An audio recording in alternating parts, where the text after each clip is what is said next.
Quý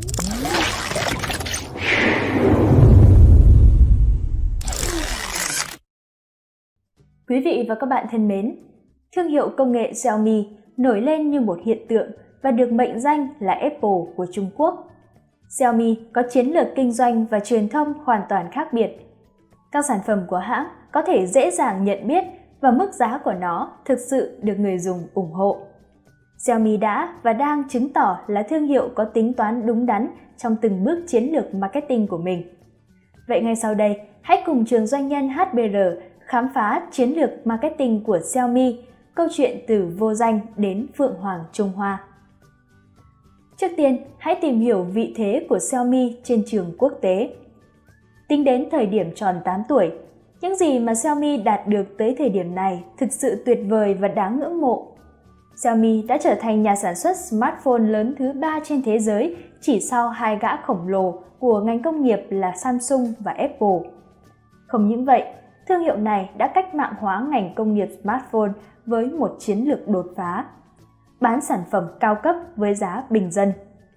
Không chỉ thành công ở thị trường Trung Quốc, mà khi vươn ra thế giới, Xiaomi vẫn chứng tỏ mình là đối thủ đáng nể trong thị trường công nghệ đầy tiềm năng mà cũng nhiều thách thức.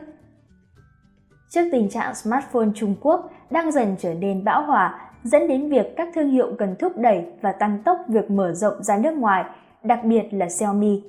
Công ty này đã xâm nhập vào nhiều quốc gia khác nhau, đặc biệt là Ấn Độ, thị trường smartphone lớn thứ 2 thế giới, chỉ xếp sau Trung Quốc. Mới đây, Xiaomi đã chứng minh bản lĩnh của mình khi vượt mặt cả Samsung, trở thành thương hiệu dẫn đầu về smartphone ở Ấn Độ, một trong những thị trường nóng nhất hiện nay. Trong quý cuối cùng của năm 2017, Xiaomi chiếm 25% doanh số smartphone tại Ấn Độ. Con số này của Samsung thì cũng chỉ có 23%. Chính những số liệu ấy đã giúp cho Xiaomi được ví von như là chú Phượng Hoàng Trung Hoa. Trong những năm vừa qua, công ty đã phát triển nhanh tới nỗi công ty nghiên cứu Strategy Analytics có cho biết Xiaomi thậm chí có thể vượt qua được cả các ông lớn như Oppo, Huawei và Apple trong năm tới để trở thành nhà cung cấp smartphone lớn thứ 2 thế giới, chỉ đứng sau Samsung. Vậy để đạt được vị thế như ngày hôm nay, Xiaomi đã có chiến lược marketing như thế nào? Trước hết là về sản phẩm, đó là cả một sự nỗ lực cải tiến chất lượng. Cạnh tranh về giá không phải là điều mà Xiaomi chọn lựa là chiến lược cốt lõi. Điện thoại của họ có thể rẻ hơn iPhone, Samsung, nhưng cho đến nay không phải là rẻ nhất trên thị trường. Còn có hàng trăm các loại điện thoại thông minh made in China ngoài thị trường, nhưng tất cả đều là hàng kém chất lượng. Về cơ bản, điện thoại này là bản sao chép từ Samsung với chất lượng tốt hơn. Tung ra thị trường với một loạt điện thoại chất lượng tốt và giá cả hợp lý, giúp Xiaomi có tên trên bản đồ thị trường điện thoại thông minh. Vỏ điện thoại mạnh mẽ, màn hình chất lượng cao và pin hợp lý đã giúp Xiaomi khác biệt với những loại điện thoại rẻ tiền khác. Với hệ điều hành MIUI được xây dựng trên cơ sở OS của Android đã đem đến cho Xiaomi nhiều ứng dụng thú vị và có nhiều sự lựa chọn phát triển. Cho dù sản phẩm là một tuyệt phẩm không thể tin nổi, cũng không thể là cú knock out cho iPhone và Samsung. Nhưng cho đến nay, những thiết bị đã ra lò của Xiaomi đều vô cùng ấn tượng. Chất lượng sản phẩm của Xiaomi cũng được đánh giá hơn nhiều so với khoản tiền phải bỏ ra để sở hữu nó. Có thể thấy được những dẫn chứng rõ ràng, ngoài những điện thoại thuộc phân khúc cao cấp của dòng Mi thì những sản phẩm thuộc hàng trung cấp như là Redmi Note, Redmi Note 4X, Note 5 Pro, Note 7 Pro cũng hoàn toàn có thể thỏa mãn người dùng với những tính năng tuyệt vời. Ngoài ra, Xiaomi cũng thường cung cấp những sản phẩm chất lượng cao khác như các thiết bị định tuyến và UHD TV được bán rất chạy ở Trung Quốc. Một điểm khá quan trọng trong chiến lược sản phẩm của Xiaomi chính là xây dựng hệ sinh thái Xiaomi. Giải pháp của họ là tạo ra một hệ sinh thái bao gồm 100 đối tác startup để cung cấp cho Xiaomi các sản phẩm gia đình và các sản phẩm công nghệ kết nối Internet khác có thể thu hút khách hàng đến với cửa hàng của họ. Phó Chủ tịch cao cấp Wang Xiang của Xiaomi, người từng điều hành kinh doanh tại Qualcomm Trung Quốc, đã giải thích cách mà hệ sinh thái đã tăng cường lưu lượng khách hàng, đó là việc mua một chiếc điện thoại hay TV là một sự kiện có tần số diễn ra thấp. Liệu bạn sẽ quay lại cửa hàng bao nhiêu lần? Ông ta nói.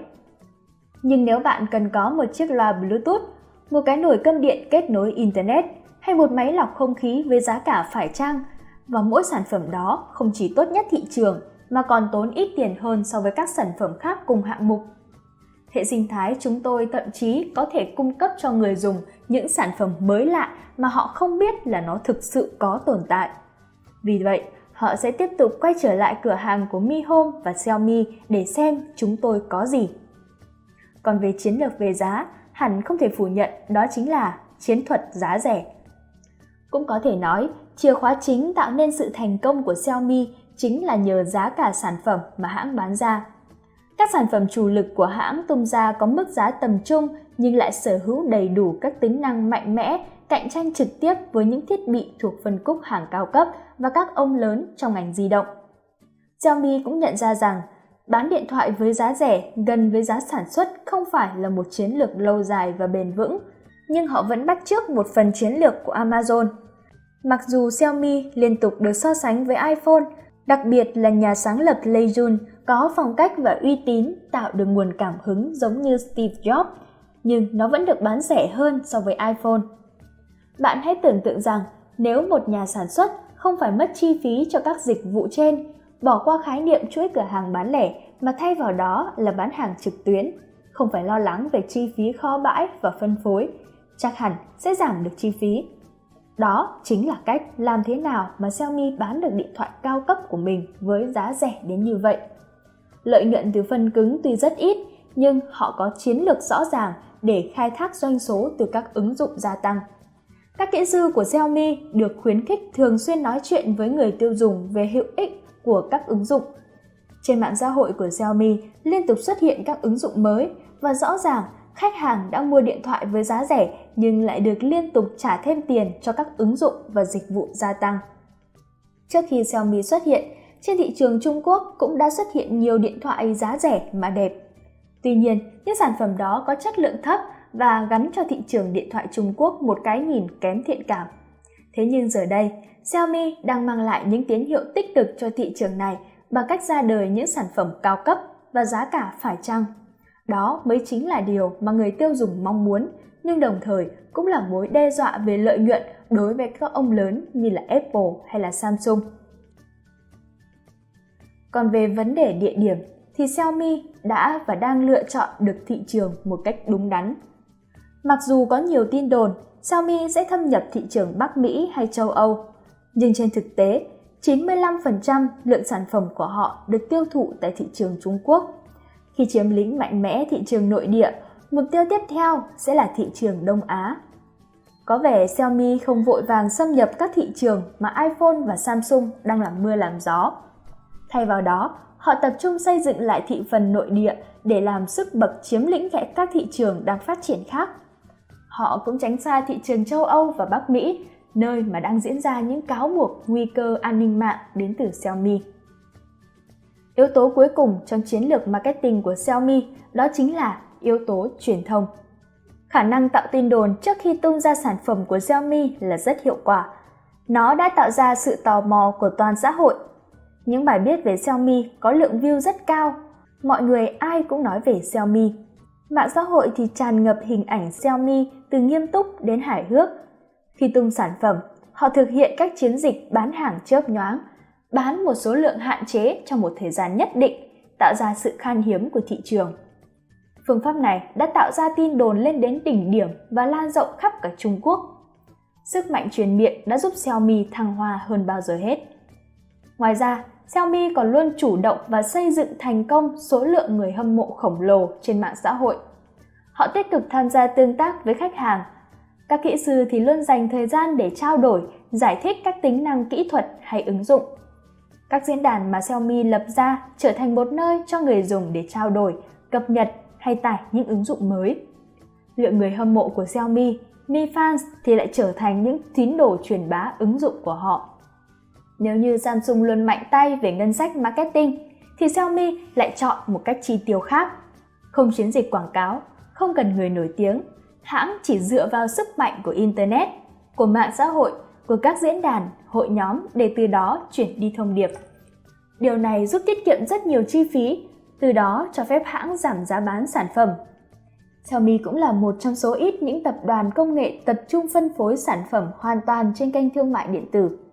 Trong khi các hãng như là Apple hay Samsung đều có chuỗi cửa hàng bán lẻ có quy mô lớn và trải dài trên thế giới, thì đối với Xiaomi, hãng này lại hoàn toàn dựa trên sức mạnh của Internet để làm tất cả trên đó. Điều cuối cùng và cũng là quan trọng nhất của chiến dịch tiếp thị Xiaomi đó chính là hình ảnh của Lei Jun, CEO của Xiaomi. Anh ta thực sự đã hoàn thành vai trò của mình một cách xuất sắc. Hình ảnh của anh ta đã đem đến cho thị trường tính chất mới mẻ và hiện đại. Điều này thì rất hiếm thấy từ các sản phẩm điều hành truyền thống khác của Trung Quốc. Lei Jun luôn được so sánh với Steve Jobs không phải là ngẫu nhiên. Steve Jobs của Trung Quốc này đã tạo ra cảm hứng và ấn tượng đặc biệt trong giới trẻ của Trung Quốc. Đó là những phân tích về chiến lược marketing của Xiaomi. Nhưng hãy tiếp tục lắng nghe thêm câu chuyện của Xiaomi từ khủng hoảng đến sự hồi sinh mạnh mẽ. Năm 2016, Xiaomi tụt dốc một cách thảm họa. Doanh số giảm mạnh, đẩy Xiaomi xuống vị thế thứ 5 trong các nhà sản xuất smartphone của Trung Quốc. Vào thời điểm đó, tưởng chừng Xiaomi không thể phục hồi sau khi nhận vết thương chí mạng ấy. Vậy mà, Xiaomi đã có bước lộn vòng ngoạn mục. Sự trở lại của công ty này đã khiến nó trở thành hình mẫu cho sự tăng trưởng kinh doanh của Trung Quốc. Xiaomi đã chuyển bại thành thắng bằng cách lập ra một mô hình kinh doanh hoàn toàn mới. Giống như nhiều doanh nghiệp trong thời đại Internet, Xiaomi bắt đầu đã dựa dẫm vào mô hình kinh doanh kép để bán sản phẩm phân cứng cho các dịch vụ trực tuyến. Hầu hết, doanh thu của hãng đến từ việc bán các điện thoại giá rẻ và TV thông minh làm nền tảng cho các dịch vụ trực tuyến của Xiaomi. Các sản phẩm phần cứng có lợi nhuận thấp và vì thế hầu hết lợi nhuận của Xiaomi đến từ các dịch vụ trực tuyến. Các dịch vụ này bao gồm phim và truyền hình online được tính theo danh mục hoặc trả phí theo tháng 7,5 USD mỗi tháng, và thêm đó còn có các trò chơi điện tử và các dịch vụ khác. Xiaomi thậm chí còn điều hành một dịch vụ trực tuyến cung cấp các khoản vay nhỏ cho người dùng điện thoại Xiaomi, ứng dụng công nghệ công cụ trí tuệ nhân tạo tinh vi để đánh giá mức độ tin cậy của người vay vốn. Có thể nói, Xiaomi từ một công ty startup đã thực sự vươn lên để sánh vai với những ông lớn như Samsung hay Apple trong làng công nghệ.